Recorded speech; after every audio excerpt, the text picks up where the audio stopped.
Hi, good evening, children. Okay, ಇವತ್ತು ಈ ಒಂದು ತರಗತಿಯಲ್ಲಿ ಕನ್ನಡದಲ್ಲಿ ಬರ್ತಕ್ಕಂತಹ ಒಂದು ವಿಶೇಷವಾಗಿರ್ತಕ್ಕಂತಹ ವಿಷಯದ ಬಗ್ಗೆ ಟಾಪಿಕ್ ಬಗ್ಗೆ ನಿಮಗೆ ತಿಳಿಸ್ಕೊಡ್ತೀನಿ. ಏನು ಅಂತಂದ್ರೆ, ಪ್ರಶ್ನೆಯಲ್ಲಿ ನಾವು ಮೊರಾರ್ಜಿಯ ಎಕ್ಸಾಮ್ ನಲ್ಲಿ ಬರೀಬೇಕಾದ್ರೆ ಈ ಒಂದು ಟಾಪಿಕ್ ಮೇಲೆ ಅಥವಾ ಈ ಒಂದು ವಿಷಯದ ಮೇಲೆ ನಿಮಗೆ ಏನಿರುತ್ತೆ, ಪ್ರಶ್ನೆಗಳು ಇದ್ದೇ ಇರುತ್ತೆ. ಸೊ ಹಾಗಾಗಿ ಈಗ ಆಲ್ರೆಡಿ ನಾನು ಬೋರ್ಡ್ ಮೇಲೆ ಬರ್ದಿದ್ದೀನಿ. ಇದರ ಒಂದು ಏನ್ ಟಾಪಿಕ್, ಇವತ್ತಿನ ಟಾಪಿಕ್ ಏನಪ್ಪಾ ಅಂತಂದ್ರೆ ಗುಣವಾಚಕ ಅಥವಾ ಗುಣ ವಿಶೇಷಣ ಅಂತ ಹೇಳಿ. ಸೊ ಗುಣವಾಚಕ ಮತ್ತು ಗುಣ ವಿಶೇಷಣದಲ್ಲಿ ಅಥವಾ ಗುಣ ವಿಶೇಷಣದಲ್ಲಿ ಯಾವ ರೀತಿಯಾಗಿರ್ತಕ್ಕಂತಹ ಪ್ರಶ್ನೆಗಳು ನಮಗೆ ಬರ್ತವೆ ಅಥವಾ ಅವುಗಳನ್ನ ಹೇಗೆ ನಾವು ಪರಿಹರಿಸಬೇಕು ಅಥವಾ ಸಾಲ್ವ್ ಮಾಡಬೇಕು ಅಥವಾ ಉತ್ತರಿಸಬೇಕು ಅನ್ನೋದನ್ನ ತಿಳ್ಕೊಳ್ಳೋಣ. ವೆರಿ ಈಸಿ ಆಗಿರ್ತಕ್ಕಂಥದ್ದು. ಇದರಲ್ಲಿ ಯಾವುದೇ ನೀವು ಏನಪ್ಪ ಇದು ಗುಣ ಅಂತಾರೆ, ವಾಚಕ ಅಂತಾರೆ, ವಿಶೇಷಣ ಅಂತಾರೆ, ಏನು ವಿಶೇಷಣವಾಗಿ ಮಾಡಬೇಕು ಅಥವಾ ಏನು ವಿಶ್ಲೇಷಣೆ ಮಾಡಬೇಕು ಅಥವಾ ಇಲ್ಲೇನಾದ್ರೂ ವಿವರಿಸ್ಬೇಕಾ, ಈ ಯಾವುದೇ ರೀತಿಯಾಗಿರ್ತಕ್ಕಂಥ ಟೆನ್ಷನ್ ಅನ್ನ ತಗೊಳ್ಳೋ ಅವಶ್ಯಕತೆ ಇಲ್ಲ. ವೆರಿ ಸಿಂಪಲ್ ಆಗಿ ಏನ್ ಮಾಡ್ಬೋದು ನೀವು, ಇಲ್ಲಿ ಗುಣ ವಿಶೇಷಣದ ಬಗ್ಗೆ ಒಂದು ವಾಕ್ಯದಲ್ಲಿ ಬರ್ತಕ್ಕಂತಹ ಯಾವುದೋ ಒಂದು ಪದ ಅಥವಾ ಶಬ್ದ ಏನಾಗಿರುತ್ತೆ, ಅಲ್ಲಿ ಗುಣವನ್ನ ವ್ಯಕ್ತಪಡಿಸ್ತಾ ಇರುತ್ತೆ. ಫಾರ್ ಎಕ್ಸಾಂಪಲ್, ನಾನು ಇಲ್ಲಿ ಮೇಲೆ ಬರೆದಿದ್ದೀನಿ. ಈ ಒಂದು ಸೆಂಟೆನ್ಸ್ ಅನ್ನ ಒಂದೊಂದೇ ಆಗಿ ಹೇಳ್ತೀನಿ. ಒಂದು ವಸ್ತು ಇರುತ್ತೆ ಅಥವಾ ಒಬ್ಬ ವ್ಯಕ್ತಿ ಇರ್ತಾನೆ. ಒಂದು ವಸ್ತು ಇರುತ್ತೆ ಅಥವಾ ಒಬ್ಬ ವ್ಯಕ್ತಿ ಇರ್ತಾನೆ ಅಥವಾ ಪ್ರಾಣಿ ಆಗಿರ್ಬೋದು ಅಥವಾ ಪಕ್ಷಿ ಆಗಿರ್ಬೋದು. ಅರ್ಥ ಆಯ್ತಾ? ಒಂದು ವಸ್ತು, ಒಂದು ವ್ಯಕ್ತಿ, ಇನ್ನೊಂದು ಪ್ರಾಣಿ. ಸೊ ಇವುಗಳ ಗುಣ ಸ್ವಭಾವಗಳನ್ನ, this is the very important. ಗುಣ ಸ್ವಭಾವ ಇದು ಏನು ಪ್ರಮುಖವಾಗಿ ಅರ್ಥ ಮಾಡ್ಕೋಬೇಕು ನೀವು. ಗುಣ ಸ್ವಭಾವ ಪ್ರತಿಯೊಂದು ಪ್ರಾಣಿಯಲ್ಲೂ ಮತ್ತು ಪ್ರತಿಯೊಬ್ಬ ವ್ಯಕ್ತಿಯಲ್ಲೂ ಒಂದೊಂದು ಗುಣಗಳು ಒಂದೊಂದು ರೀತಿಯಾಗಿರ್ತವೆ. ಹೌದಾ? ಸೊ ಅದನ್ನ ನಾವು ವ್ಯಕ್ತಿಯ ಭಿನ್ನತೆ ಅಂತ ಕರಿತೀವಿ. ವ್ಯಕ್ತಿಯ ಭಿನ್ನತೆ ಅಂತಂದ್ರೆ ಒಬ್ಬ ಪರ್ಸನ್ ಇದ್ದಾಗೆ ಮತ್ತೊಬ್ಬ ಪರ್ಸನ್ ಇರಲ್ಲ. ಇರಲ್ಲ. ಸೊ ಹೇಗಿರಲ್ಲ, ಅವನ ಗುಣ ಸ್ವಭಾವಗಳೇ ಬೇರೆ ಇರ್ತವೆ. ಹೌದಾ? ಅದಕ್ಕೆ ಹೆಚ್ಚಿನದಾಗಿ ಫಸ್ಟ್ ಆಫ್ ಆಲ್ ಇಲ್ಲಿ ವಸ್ತು, ಎಲ್ಲಾ ವಸ್ತುಗಳು ಒಂದೇ ಗುಣಗಳನ್ನು ಹೊಂದಿಕೊಂಡಿದಾವ? ಇಲ್ಲ. ಹೌದಾ? ಸೊ ಫಾರ್ ಎಕ್ಸಾಂಪಲ್, ಒಂದು ಕಬ್ಬಿಣ ಅಂತ ಒಂದು ವಸ್ತು. ಕಬ್ಬಿಣವನ್ನ ಬಿಸಿ ಮಾಡಿದಾಗ ಅದು ಸ್ವಲ್ಪ ಜಾಸ್ತಿ ಸಮಯವನ್ನ ತೆಗೆದುಕೊಳ್ಳುತ್ತೆ ಯಾವುದಕ್ಕೆ, ಕರಗಲಿಕ್ಕೆ. ಅರ್ಥ ಆಯ್ತಾ? ಒಂದು ಕಬ್ಬಿಣ ಒಂದು ವಸ್ತು, ಓಕೆ. ಇನ್ನೊಂದು ಪ್ಲಾಸ್ಟಿಕ್. ಹೌದಾ? ಎರಡು ವಸ್ತುಗಳಿದಾವೆ ಇಲ್ಲಿ. ಏನಿದಾವೆ? ಎರಡು ವಸ್ತುಗಳಿವೆ. ಆದರೆ ಅವುಗಳ ಗುಣ ಸ್ವಭಾವ ಬೇರೆ ಬೇರೆ. ಕಬ್ಬಿಣ ಗಟ್ಟಿಯಾಗಿರುತ್ತೆ, ಭಾರಿ ಘನವಾಗಿರುತ್ತೆ. ಪ್ಲಾಸ್ಟಿಕ್ ಸಹ ಘನ ಆಗಿರುತ್ತೆ, ಆದರೆ ಕಬ್ಬಿಣದಷ್ಟು ಬಲಶಾಲಿಯಾಗಿರುವುದಿಲ್ಲ. ಸೊ ಇದನ್ನ ಎರಡನ್ನೂ ಸಹ ನಾವು ಬಿಸಿ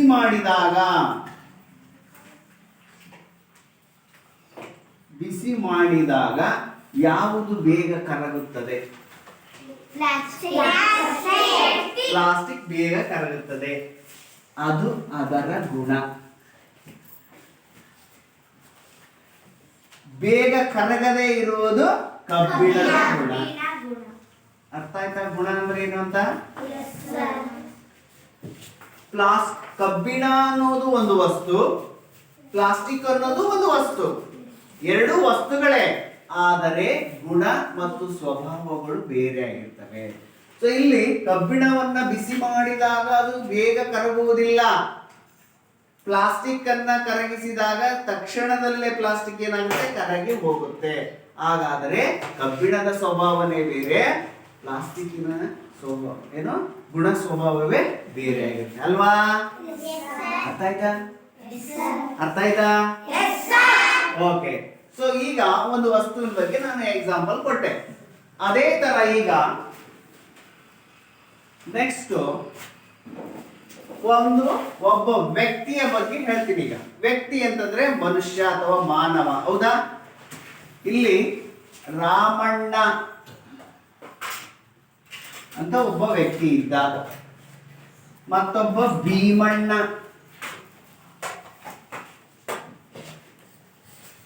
ಅಂತ ಒಬ್ಬ ವ್ಯಕ್ತಿ ಇದ್ದ, ಹೌದಾ? ಇವರ ಇಬ್ಬರು ರಾಮಣ್ಣ ಮತ್ತು ಭೀಮಣ್ಣ ಅನ್ನೋರಿದ್ರು. ಇಬ್ರು ವ್ಯಕ್ತಿಗಳು. ವ್ಯಕ್ತಿಗಳ ನಡುವೆ ಭಿನ್ನತೆ ಏನಾಗಿರುತ್ತೆ?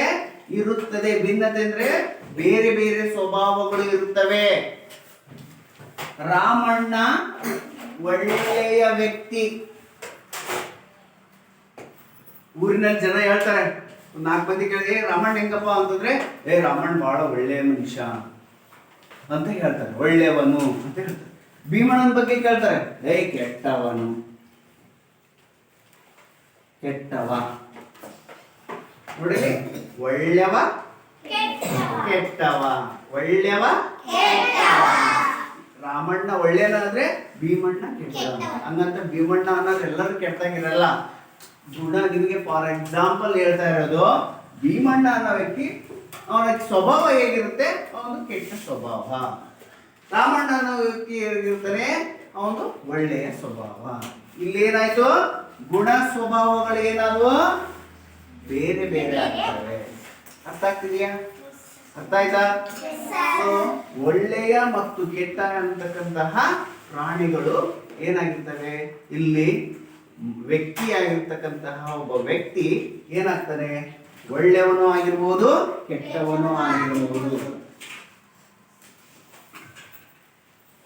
ಸತ್ಯವಂತ,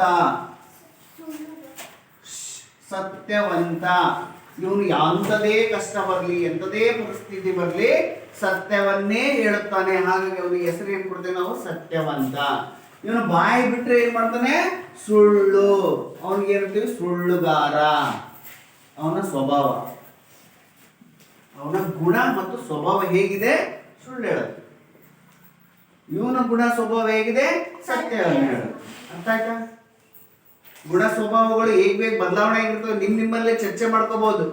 ನೀವೆಲ್ಲರೂ ಸಹ ತರಗತಿ ಕೊಠಡಿಯಲ್ಲಿ ಎಲ್ಲಾ ಸಹಪಾಠಿಗಳು ಜೊತೆಗೆ ಇರ್ತೀರಿ. ಎಲ್ಲರೂ ಒಂದೇ ತರ ಇರ್ತೀರಾ? ಇರಲ್ಲ. ಯಾಕಿರಲ್ಲ? ನಿಮ್ಮ ಗುಣಗಳೇ ಬೇರೆ, ನಿಮ್ಮ ಸ್ವಭಾವಗಳೇ ಬೇರೆ, ಹೌದಾ? ಅದೇ ರೀತಿ ಕೇವಲ ಇದು ಗುಣ ಸ್ವಭಾವಕ್ಕೆ ಸಂಬಂಧಿಸಿದಂತ ಅಲ್ಲದೆ ಗಾತ್ರದಲ್ಲೂ ನಾವು ನೋಡ್ಬೋದು. ಗಾತ್ರ ಅಂದ್ರೆ ಏನ್ ಸರ್? ಗಾತ್ರದಲ್ಲೂ ಬದಲಾವಣೆ ಆಗಿರುತ್ತೆ. ಹೇಗೆ? ಶ್ಯಾಮ ದಪ್ಪ ಇದ್ದಾನೆ ಅಥವಾ ಎತ್ತರ ಇದ್ದಾನೆ, ಹೈಟ್ ಇದ್ದಾನೆ. ಶ್ಯಾಮ ಹೈಟ್ ಇದ್ದಾನೆ. ರಾಮ ಕುಳ್ಳಕ್ಕಿದ್ದಾನೆ. ಇಲ್ಲಿ ಗುಣ ಮತ್ತು ರೂಪ, ಗುಣ ಸ್ವಭಾವ ಮತ್ತು ರೂಪಗಳು ಏನಾಗ್ತವೆ? ಇವು ಸಹ ವಿಶೇಷತೆಯನ್ನ ಹೇಳ್ಕೊಡ್ತವೆ ನಮಗೆ. ಅದು ಅವನ ವಿಶೇಷತೆ. ಅದು ಏನ್ ವಿಶೇಷ? ರಾಮ ಎತ್ತರ ಇರೋದು ಒಂದು ವಿಶೇಷತೆ. ಶ್ಯಾಮ ಎತ್ತರ ಇರೋದು ಒಂದು ವಿಶೇಷತೆ. ರಾಮ ಅನ್ನೋನು ಕುಳ್ಳಗಿರೋದು ಅದು ಒಂದು ವಿಶೇಷತೆ. ಎರಡರಲ್ಲೂ ವಿಶೇಷತೆ ಇದೆ. ಎಂತ ವಿಶೇಷತೆ ಇದೆ? ವಿಭಿನ್ನವಾಗಿರ್ತಕ್ಕಂಥ ವಿಶೇಷತೆ ಇದೆ. ಸೊ ಹಾಗಾಗಿ ಇಲ್ಲಿ ನಾವು ಗುಣ ಸ್ವಭಾವಗಳನ್ನ ಏನ್ ಮಾಡಬೇಕು? ವಿವರಿಸ್ತಕ್ಕಂತಹ ಪದಗಳಿಗೆ ಗುಣವಾಚಕಗಳು ಅಂತ ಕರೀತಾರೆ. ನೆಕ್ಸ್ಟ್ ಬರ್ತಕ್ಕಂಥದ್ದು ಇಲ್ಲಿ ಪ್ರಾಣಿ ಅಂತ ಬರ್ತದೆ. ಪ್ರಾಣಿಗಳು ಅಥವಾ ಪಕ್ಷಿಗಳು. ಪ್ರಾಣಿಗಳಲ್ಲಿ ಹಸು, ಹುಲಿ, ಒಬ್ಬೊಬ್ಬ ಎಂತ ಕಾಂಬಿನೇಷನ್, ಹೌದಾ? ಧರಣಿ ಮಂಡಲ ಮಧ್ಯದೊಳಗೆ ಬೆರೆತಿಯ ಕರ್ನಾಟಕ ದೇಶದ ನೋಡಿ ಯಾರಿದ್ರು? ಇಲ್ಲಿ ಯಾರಿದ್ರು? ಇದರ ಸ್ವಭಾವ ಏನು? ಇದರ ಸ್ವಭಾವ ಏನು ಗೊತ್ತಾಯ್ತಾ ನಿಮ್ಗೆಲ್ಲ? ಇದು ತಾಯಿಯ ಸ್ವಭಾವ, ಇದು ವ್ಯಾಘ್ರ ರಾಕ್ಷಸ ಸ್ವಭಾವ. ಅರ್ಥ ಆಯ್ತಾ? ಇಲ್ಲಿಯೂ ಸಹ ವಿಶೇಷತೆಯನ್ನ ನಾವು ಕಂಡಿಡ್ತೇವೆ.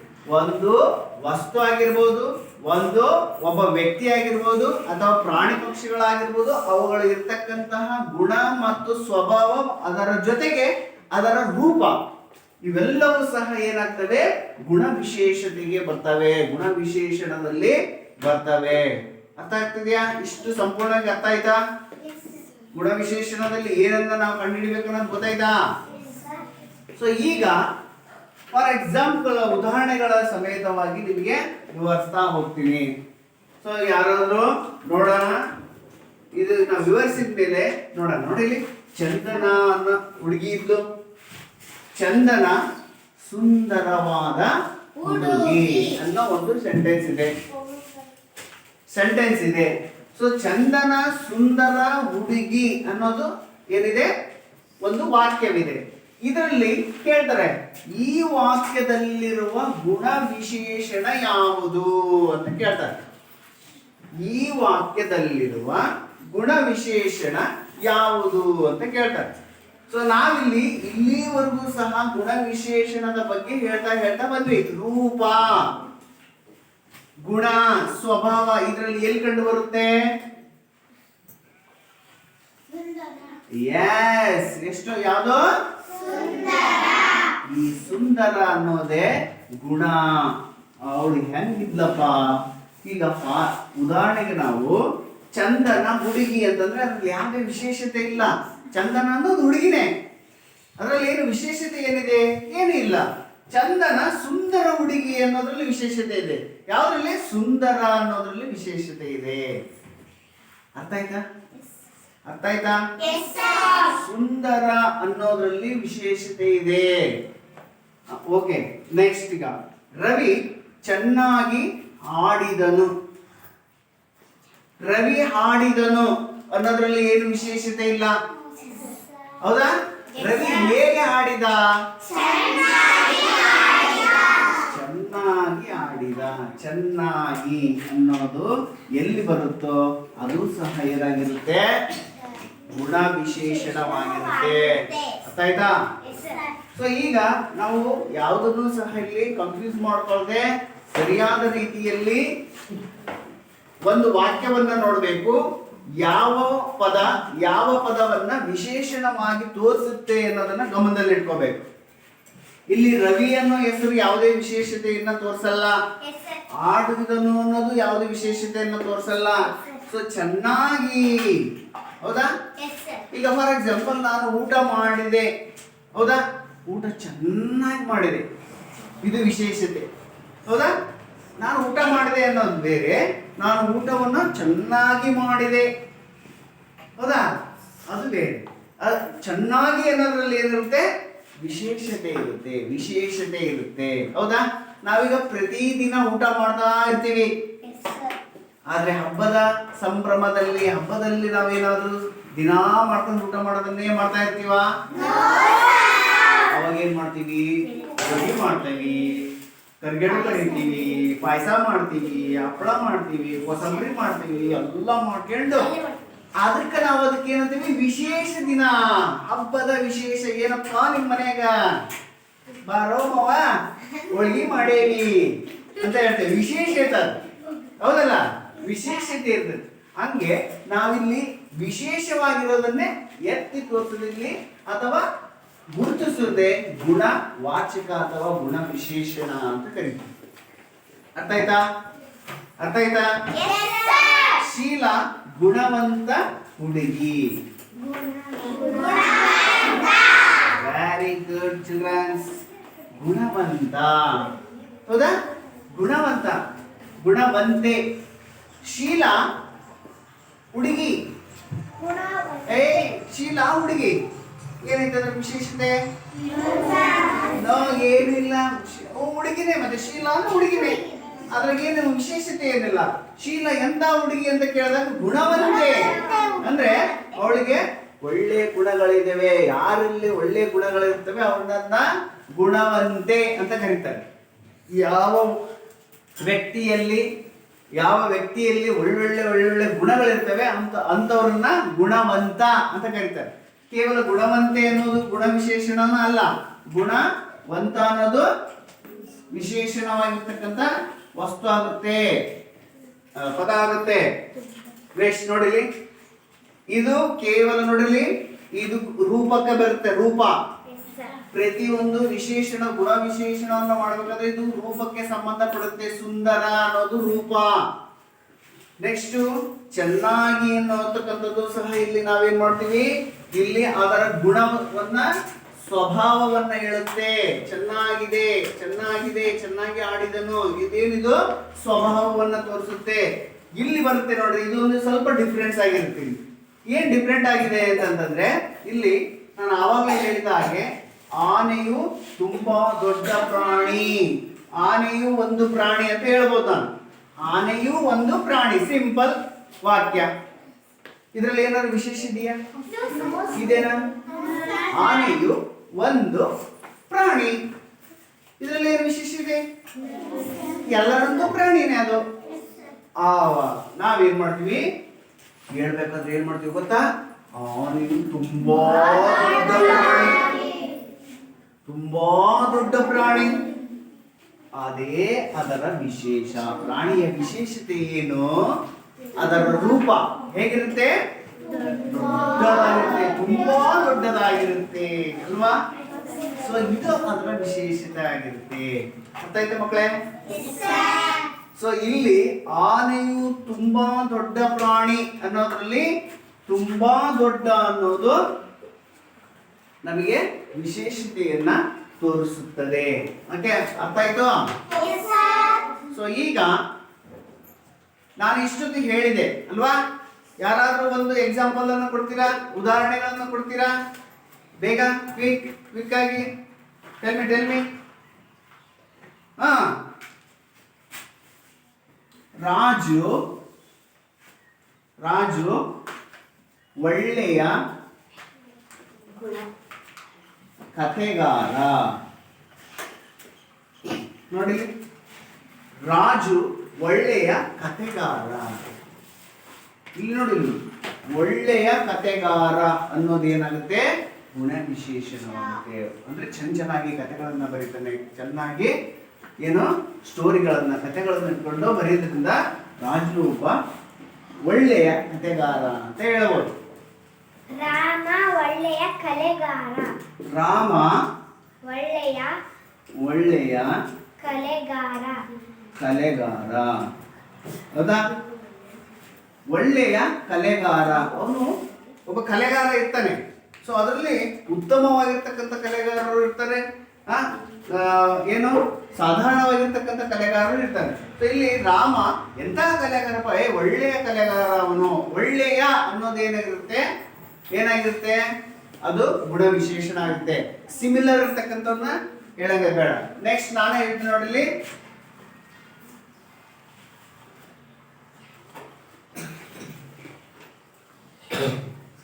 ರಾಮ ದೊಡ್ಡ ಮನೆಯನ್ನು ಹೊಂದಿದ್ದಾನೆ. ರಾಮ ದೊಡ್ಡ ಮನೆಯನ್ನು ಹೊಂದಿದ್ದಾನೆ. ಇದರಲ್ಲಿ ಒಂದು ವಾಕ್ಯದಲ್ಲಿ ಯಾವುದು ಗುಣ ವಿಶೇಷಣವಾಗುತ್ತೆ? Very good children's. ಅರ್ಥ ಆಗಿದೆ ಅಂತ ನೋಡ್ತೀನಿ. ಅರ್ಥ ಆಗಿದೆ ಹಾಗಾದ್ರೆ ನಿಮಗೆ? ರಾಮ ಮನೆಯನ್ನು ಹೊಂದಿದ್ದಾನೆ ಅನ್ನೋದು ಬೇರೆ, ಆದರೆ ರಾಮ ದೊಡ್ಡ ಮನೆಯನ್ನು ಹೊಂದಿದ್ದಾನೆ ಅನ್ನೋದಿದೆಯಲ್ಲ, ಇದು ನಿಮಗೆ ವಿಶೇಷತೆಯನ್ನ ತೋರಿಸಿಕೊಡುತ್ತೆ. ಹೀಗೆ ಅನೇಕ ನಾವು ವಾಕ್ಯಗಳನ್ನ ಏನ್ ಮಾಡ್ಬೋದು? ಈ ಒಂದು ಗುಣವಾಚಕದಲ್ಲಿ ವಿಶೇಷವಾಗಿ ತುಂಬಾ, ಸರಳ, ಆಮೇಲೆ ಒಳ್ಳೆಯ, ಗುಣವಂತ